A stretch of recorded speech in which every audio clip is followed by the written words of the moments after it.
अरे बच्चों का गलत माँ बाप को भी भोगना पड़ेगा। तुम्हारे बच्चे तुम्हारे पुण्यात्मा धर्मात्मा होंगे तो बच्चों के पुण्य से तुम्हें वैकुंठ मिलेगा, और बच्चे तुम्हारे पापी हो गए तो उनके पाप से तुम्हें वैकुंठ से निकाल कर नरक भेज दिया जाएगा। देख तेरे बच्चे क्या कर रहे हैं। माँ बाप यदि वैकुंठ में हो और उनकी औलाद गलत रास्ते पर चली गई हो तो वहां से वैकुंठ से निकालकर उन्हें नरक भेजा जाता। देखो तुम्हारे बच्चे, ये संस्कार दिया तुमने, क्यों नहीं दिया संस्कार? और अब रोने से क्या होगा? समय रहते क्यों नहीं दिया? कहां थे जब तुम्हारे बच्चे बिगड़ रहे थे? साम समझाओ, दाम पैसे दे के समझाओ, तीसरा है दंड। बच्चों को प्यार करो, जरूरत मारने की हो तो थप्पड़ दो थप्पड़ जमा देना चाहिए। यदि भय बिनु हो ही ना प्रीत, मैं ये नहीं कहता बच्चों को मारो, खूब प्यार करो बच्चों से, पर ज्यादा प्यार भी बच्चों को बिगाड़ देता है। जरूरत से ज्यादा अमृत भी नुकसानदायक है, ये सदा याद रखिएगा। प्यार करिए बच्चों से उतना जितना जरूरी है। उनकी गलतियों को हंसकर ना टालिए। आज एक गलती की और तुमने हंसकर टाल दिया, बच्चों को लगा फिर तो मम्मी पापा हमारे कुछ नहीं बोलते, फिर दूसरी करेंगे, तीसरी करेंगे, और फिर वो गलती की पूरी सीमाएं पार कर देंगे, बाद में रोते रह जाना। इसलिए लापरवाही, बच्चे ही सबसे बड़ा धन है। अर्थात कहने का अर्थ ये है कि गृहस्थ जीवन में कोई ये नहीं पूछता कि तुम्हारे बैंक में बैलेंस कितना है, लोग यही पूछते हैं कि तुम्हारा बेटा क्या करता है, तुम्हारा बेटा कैसा है। तो बच्चा ही तो धन है। वो सवर गए, वो ठीक रास्ते पर, तो माँ बाप को तसल्ली कि ठीक है भाई सही रास्ते पर है। और गलत रास्ते पर चले गए तो माँ बाप की रातों की नींद हराम है। इसलिए क्या देना जरूरी है बच्चों को? मेरी माँ, पहले की दादी अपने बच्चे को कहानियां सुनाती थी। हमारी मासी हमें कहानियां सुनाया करती थी, छोटे से थे। एक राजा था, वो राजा का नाम था राम। उनको उनके पिता ने वनवास दे दिया, 14 साल तक वनवास में रहे। उन्होंने बड़ा संघर्ष किया। ये कहानियां हमारी दादी, राम कथा मैंने पढ़ी कम है, मैंने तो कहानियों में राम कथा के मर्म को जाना है भक्तों। कहानियों में मर्म को जाना है। हमारी दादी, हमारे दादाजी, हमारी मौसी जी हमेशा कहानियां कहा करती थी। आजकल की दादियों को प्रपंच करने से फुर्सत नहीं है। आजकल की दादियों को किट्टी पार्टी से फुर्सत नहीं मिलती। पहले की मम्मियां क्या संस्कार। माता मदालसा, माता मदालसा का इस धरती की सर्वश्रेष्ठ माता का नाम है माता मदालसा। माता मदालसा के बारे में लिखा है कि माता मदालसा का जो बेटा होता, उस बेटे को दिव्य ज्ञान देकर बेटे को सन्यासी बना देती थी। मां अपने बेटे को क्या बना देती थी? सन्यासी, छत्राणी थी। और तो मदालसा के पति ने कहा, कैसी मां हो तुम? अरे हमारा राज्य संभाले, ऐसा भी तो कोई बेटा हो, सन्यासी बना दिया तुमने। मदालसा कहती, क्या बताऊं, इस संसार में आने का उद्देश्य राजा बनना नहीं, इस संसार में आने का उद्देश्य भगवान को पाना है। पर वो अपने पति को, जब पति जिद किए कि ना अब जो बेटा होगा, अब चौथे नंबर का जो आखिरी बेटा हुआ माता मदालसा का, तो माता मदालसा ने अपने बेटे को सन्यासी नहीं बनाया, ज्ञान नहीं दिया, लेकिन एक तावीज में कुछ ज्ञान की पर्ची डालकर उसके गले पे बांध दिया। और माता मदालसा ने कहा, बेटा जब तेरे जीवन में कोई विशेष संकट आए तो ये पर्ची खोल के देख लेना। और ये कहकर माता मदालसा बुढ़ापा आया, चली गई। तो मदालसा के पति चले गए। एक दिन वो माता मदालसा का बेटा एक राजा से युद्ध कर रहा था और वो भयानक कष्ट में थे, युद्ध हारने वाले थे। तभी वो लगा कि अब मर जाएं।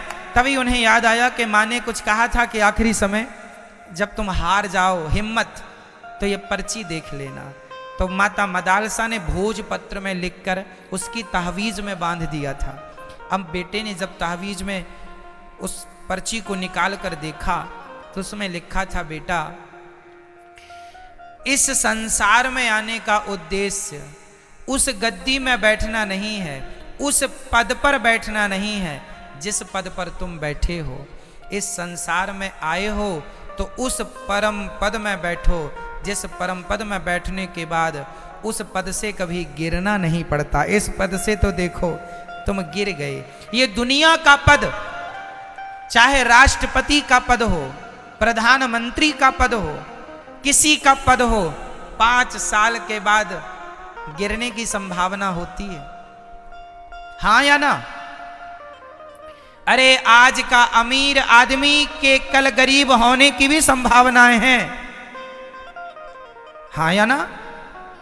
तो इस धरती के हर पद से गिरने की संभावना है, पर बेटा जो उस परमात्मा का स्मरण करके परम पद को पा लेता है उस पद से उसे कभी गिरना नहीं पड़ता। इसलिए उस पद पर बैठ पाओ, उस पद को पाने के लिए ईश्वर ने हमें ये मनुष्य का शरीर दिया है कि शरीर से वो परम पद प्राप्त कर लो। ये सुनकर बच्चे को वैराग्य हो गया, हिम्मत आई, उसने युद्ध जीत लिया, अपने बच्चे को सिंहासन देकर और भगवत धाम चले गए कि वाह मेरी माँ, मेरी तो आंखें खोल दी आपने।